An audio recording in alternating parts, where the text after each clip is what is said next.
Yeah. I know there's a new Z6, but who cares really? The whole series has been so insipid, underspec, slow autofocus, not enough frame rates, too small to be used with telephoto lenses, and too amateurish. It finds itself in this no man's land between amateur consumers and serious amateurs and professionals and dedicated hobbyists.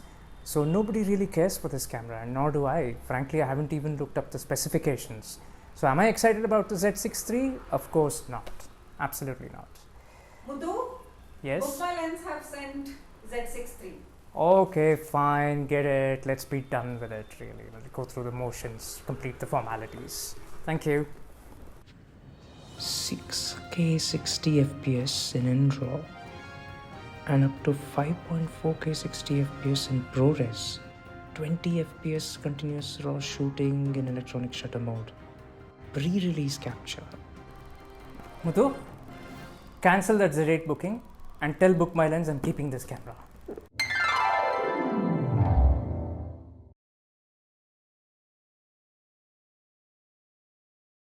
Okay, as much as we criticize Nikon for getting the specifications all over the place and into a knot and in shambles much of the time, particularly with their flagship cameras, once every so often they tend to pull off an absolute masterstroke by making these flagship killers, which actually match or even exceed the flagship in terms of specifications and performance in a much smaller, lighter and cheaper package. And it's no secret that I'm a huge fan of such cameras.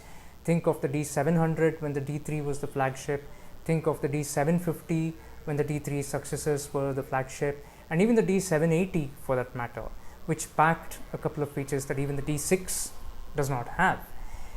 This time with the Z6 III, that's exactly what Nikon has done. In fact, I think they have gone one step ahead and killed not just the I wouldn't say killed, perhaps just matched not just the flagship, the Z9 in the mirrorless space, but also its deputy, the Z8, except most notably, of course, the still image resolution.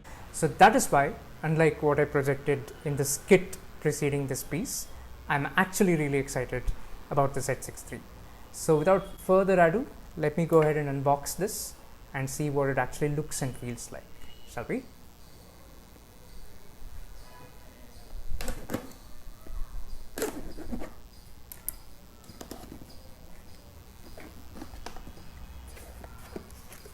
Right, here we go. So we have the mandatory paperwork, the user manual, the list of service centers, which are quite a staple, no real surprises here. This is pretty much standard Nikon fare that you get in much of their equipment, and the inevitable printed service warranty, whose utility I can never really establish. Then we get into the meat of this box, where of course, because this is a 24-120 kit, you have the lens, which too I shall proceed to unravel for your benefit. Here you go. Of course, we've seen this lens before separately, and here this comes bundled within this kit. Then we have, of course, the charging cable, the batteries. By the way, this kit comes with an extra battery, a spare battery, as standard, because let's face it, with mirrorless cameras you always need one in the kitty. Here you have the hood of the 24-120, of course, right, the bayonet hood. Then you have the charger itself, and of course you have a strap. All these are in plastic wrappings, which I shall not bother with right now. A USB cable, USB-C, of course, as with the other mirrorless cameras, the Z6 III has built-in USB-C. Then you have, I think, a pouch for the 24-120, right? Then we get to the interesting part of the business, which is the Z6 III, and hang on while we see it for the first ever time.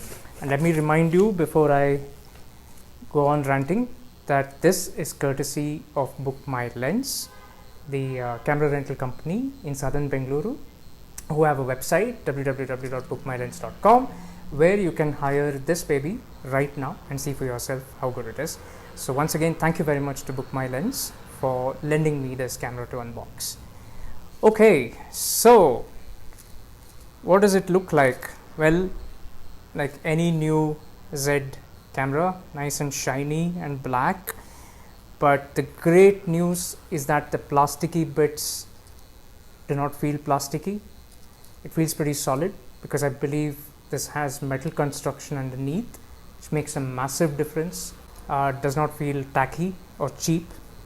Even though it's small and compact, it feels pretty premium. The big news here at the back, of course, is this new swiveling LCD, which makes it a very vlog friendly camera. The functions and controls are pretty much standard fare, what you get in most Z bodies. You have, of course, the ISO button, the movie record start and stop button, and the exposure compensation button at the top. Then you have the LCD illumination here. The LED is fairly small, as is the case with most Z cameras.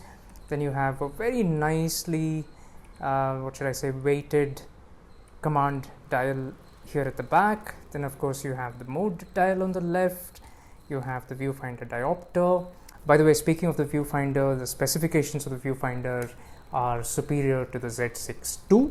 Then at the back here you have the shooting mode between camera and video, all very familiar, which is something that I absolutely love, especially if you have another body and you're using this concurrently with it in the field and you just grope for it and pick up the first thing that comes into your hand. You perhaps won't even realize which camera you're shooting with. Then of course you have the OK button with the arrow keypad, and of course the zoom in and zoom out for photos, playback menu, and the info button, along with the same joystick, and of course the delete and burst mode buttons here. Speaking of burst mode, of course this camera can shoot at a staggering 20 frames per second in electronic shutter mode, which is exactly the same as the Z9 and the Z8, and I cannot tell you how much that gladdens my heart. As for connectivity, you have the standard microphone input and the headphone output in one panel, and a USB-C, a full-sized HDMI in the other panel. Okay, so I think that's a first look at this body. The next step will be, of course, to slap on a lens on it and take it for a small spin somewhere close by. So very happy overall, and I look forward to using this and getting back to you soon. Thank you for watching.